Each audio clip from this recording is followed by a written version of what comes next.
Hey guys, it's Shaylin and I'm here today with another writing video. So today I'm just going to do a writing update. It's been so long since I've done one of these, and to be honest I've been a little lacking inspiration for what to talk about on my channel recently. Like, that doesn't happen to me very often, but I've been kind of like, I don't know what, I've just not known what to make videos about. And the other day I got an ask from someone who, they were like, oh, I really like your writing updates, and I was like, oh yeah, I forgot that like I did those. I think they're really good to do. Sometimes they feel weirdly self-indulgent, but I do think it's good to just like check in and talk about my writing process and kind of the ups and downs. And last writing update I did was late August, and it's December 3rd as I'm filming this. So there's a fair amount to talk about. So I guess I'll start with short stories. So the first main news is that I got a piece accepted for publication. This was so long ago that like, it's weird that I haven't talked about it, but I guess I found this out right after I made the writing update, which always happens to me, so maybe right after filming this I'll get an acceptance. Publishing short fiction is interesting, you know, like it's one of those things where I guess I've never gambled before, but I guess like it's kind of like playing slots. You never know when the next one is going to be a win. I guess this is why people get addicted to gambling. You never know when the next one will be an acceptance. So it's kind of weird, you know, like you can go so long and be like, oh, it's futile. It feels very random because you don't know what's going on behind the scenes. I'd submitted my story barefoot a lot. I had been submitting it since end of 2017. So it had been like 2 years of submitting the story. I think it had been rejected like 9 times, which actually doesn't sound like that much. I really thought it would be more, but I guess there were a couple times I submitted to places had very long turnarounds and didn't take simultaneous submissions or were contests. And the Fiddlehead it's actually the oldest magazine in Canada. And so if there was one magazine that I thought I would have like a 0% chance of getting accepted by, it would, in Canada, it'd be the Fiddlehead. Like, I guess I'll submit to the Fiddlehead because it's like one of my only options, and this was, I kid you not, this was my thought process. This will definitely be a no, but after this one, I will take it as a sign that I'm gonna stop submitting the story. Like, after this, it will have been 2 years, and I do feel like the story is quite niche and potentially quite controversial. And so I think if I get rejected one more time, which I know I'm going to be, I will take that as a sign that this story is not going to be published. I was basically set on the idea that it would be the last time I ever submitted the story, and then it got accepted. They haven't gotten back to me with which issue I'm going to be in yet. I have been in contact with the proofreader who alluded to the fact that I might be in the next issue, which would be winter. I think that would come out in February, but they haven't specifically told me which issue I'm going to be in yet. It is a print-only magazine, so it will only be available in the issue. To answer an anticipated question, I don't know if I will post it online. Maybe down the road, but probably not for at least a little bit. In my last update, I talked about 2 stories that I had in progress. I did finish both of them. So the first one is called Migration of Crows. I'm still not really set on that title.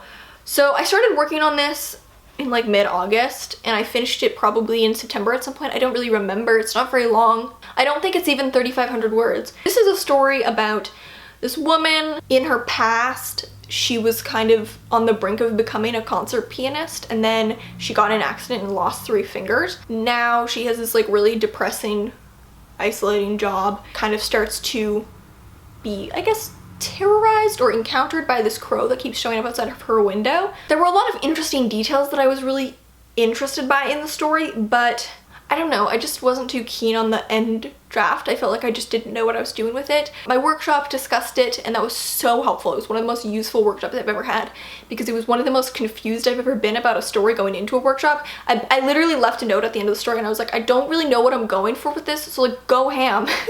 And it was super useful. I got a lot of useful feedback. I do think the story needs to be much longer than it is. It's so brief right now. There are a lot of potential routes I could take the story. The other story that I finished was the one with the obnoxious title. It's called The Subtle but Key Difference Between Shoegaze and Dream Pop. It's about a girl who's working as a roadie for a summer. It's very different from my normal stuff in terms of tone and style. Like, it's almost more satirical, I guess. Like, it's not, I wouldn't call it I don't know. I don't know what it is. So the way I felt about this story was when I started writing, I was like, wow, this is a dumb story. I'm just writing this for fun, but it's kind of stupid. And then I got like 6 pages in and I was like, wait, I actually really like it. This could be something. I got to like page 10 and I was like, never mind, it actually is stupid. I finished the first draft, which was nice. I haven't really touched it since, and I don't really intend to, at least for a very long time, because I don't really have much use for that story. That's that. And then I've also written one new story that I didn't talk about in the past. Back in October, I wrote a story called Cherry and Jane in the Garden of Eden. This is one of my favorite stories I've written recently. I hadn't been feeling great because I hadn't written a story that I really liked for a long time. Basically since May, I hadn't written a story that I liked. Over the summer, I'd been really kind of just not too keen on all the stories I'd written. None of them had just felt like they clicked. None of them felt like they worked. So this story is about a very unhinged woman. She gets a job house sitting one summer, and then when she arrives there, the family is still there. And she's kind of aware that this is a purposeful trick, but she thinks that because she's aware of it, she cannot be tricked. The family is still there. They say that they've decided to last minute to stay for the summer, and the mother kind of says like, oh, but we do need a nanny if you want to stay and watch the children. It's mostly a story surrounding the idea of temptation, I would say.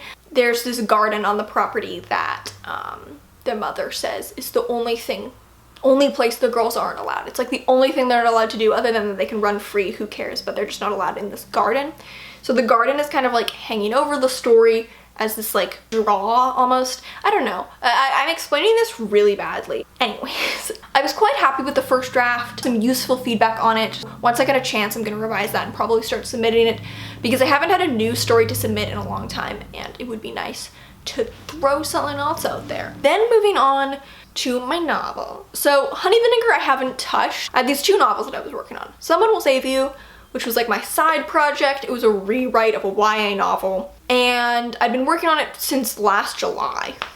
I was writing it from a process that doesn't really work for me anymore. I was writing from an outline. So it had been kind of a pain. I literally had only touched it like once in the whole year.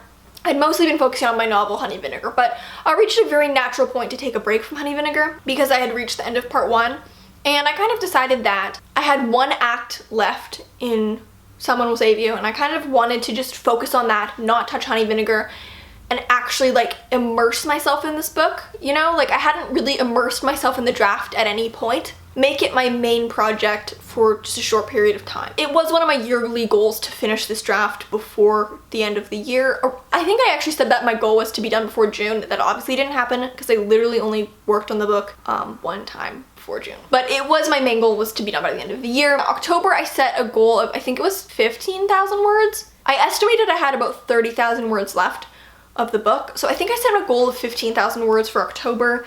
I ended up writing quite a bit more than that. I think I wrote like 23,000. In November, I just had 4 chapters left, so my goal was just to finish those 4 chapters. A lot of it wasn't even drafting. A lot of it was just revising the old scenes. That was done very manageably, and I am done that rewrite now. My plans for the book at the moment, I'm not gonna edit right away. I'm going back to Honey Vinegar. I really just wanted to check that item off my to-do list. There are a lot of things I know I need to do. Like, even though it's a rewrite, it's a pretty messy draft. I'm not going to go into all the problems, but there are a lot of problems that I identified while I was writing it, so. And I guess finally would just be anything I've been working on for school. This semester is my last semester of university, which is so weird. I had my last class of my degree yesterday, which was super weird. I have my last assignment of my degree due on Thursday, which is super weird. I think it's really weird for me because like everything is fine. Like I have a job already, and I know that I'm like so lucky. Like it's such a huge privilege to have a job lined up before you're even graduated. I've seen a lot of my friends have to go through that job hunt, and it's not fun when you're rolling in with your BFA. I still feel this weird sense of, not unease, that's not the, like restlessness that I don't have more school. I feel this weird purposelessness without school, which is so weird because I have other purposes in my life, and it's gonna be amazing to have that free time, but it is a weird feeling. Anyways, we don't need to have a crisis today. So as for what I've been writing for school, I was only in 2 classes this semester. So one of the classes I took was on writing horror, and I did write some stuff for that class, just like little screen assignments, but I'm not gonna talk about them. Class that I took was a class on poetry. I have written 6 poems for the class. I have 1 that I still need to write. So during the course, we had 3 poems to write. The first was a sonnet.